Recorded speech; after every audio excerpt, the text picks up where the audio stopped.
بسم اللہ الرحمن الرحیم۔ زاد الطالبین کا تیسرا باب ہے نون آخر منہا، سبق نمبر 4 میں خوش آمدید۔ آج کے سبق کے اندر ہم محبت اندھی ہوتی ہے، محبت بہری ہوتی ہے، اسی سے متعلقہ حدیث کو پڑھیں گے۔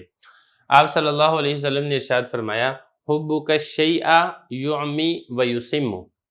نبی کریم صلی اللہ علیہ وسلم نے ارشاد فرمایا ہے، کسی چیز سے محبت کرنا تجھے اس چیز سے اندھا اور بہرا کر دیتا ہے۔ حدیث آ چکی ہے، ترجمہ آ چکا ہے، اب چلتے ہیں اس کی لغوی صرفی تحقیق کی طرف۔ پہلا لفظ دیکھیں، حب، یہ محبت کو کہا جاتا ہے۔ شے اس کی جمع آتی ہے اشیاء،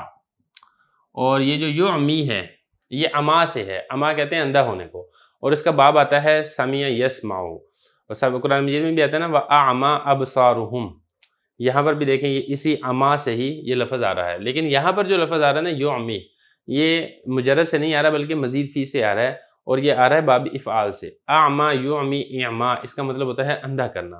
اور اسی طریقے سے یسم مجرد میں بھی اسی معنی سے آتا ہے، سم یسم، اس کا مطلب ہوتا ہے بہرا ہونا، اور جب یہ مزید فی کے اندر آیا ہے تو یہاں پر بھی بہرے ہونے کے معنی کے اندر ہی استعمال ہو رہا ہے۔ یسم یہاں پر بھی باب افعال سے آ رہا ہے۔ اصل میں کیا تھا، یس میمو تھا، تو میم کا میم کے اندر ادغام کر دیا گیا تو یہ بن جائے گا یسم، یہ ہوگا اس کی لغوی صرفی تحقیق۔ اب چلتے ہیں اس حدیث کی تشریح کی طرف۔ امام غزالی رحمہ اللہ تعالیٰ نے محبت کی تعریف یہ لکھی ہے کہ پسندیدہ چیز کی طرف طبیعت کا راغب ہونا، طبیعت کا مائل ہونا۔ تو یہ جو حدیث ہے، اس حدیث کے اندر آپ صلی اللہ علیہ وسلم نے انسانی فطرت کو ذکر کیا ہے کہ انسانی فطرت یہ ہے کہ جب وہ کسی سے محبت کرتا ہے تو اس محبت کے اندر وہ محبوب کی ایک تو مذمت سننے سے اس کے کان بہرے ہو جاتے ہیں۔ آپ اس کو بتاتے رہے ہیں کہ جس سے تم محبت کر رہے ہو اس کے اندر یہ عیب ہے، اس کے اندر یہ برائی ہے، وہ تو ایسا ہو جائے گا کہ جیسے اس کو سنائی ہی نہیں دے رہا ہے۔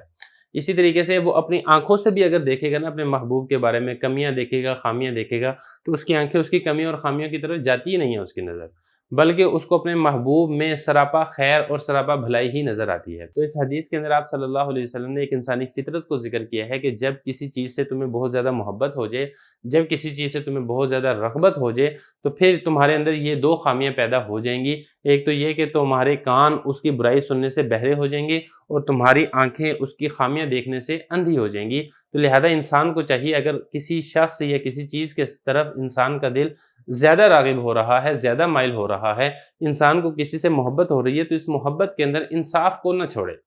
انصاف پسندی سے کام لیں، اور اگر اس کی محبت جائز ہے تو پھر تو اس محبت کو برقرار رکھے، اگر ناجائز محبت ہے تو پھر انسان کو چاہیے کہ اس محبت کو ترک کر دے۔ اب چلتے ہیں اس حدیث کی ترکیب کی طرف۔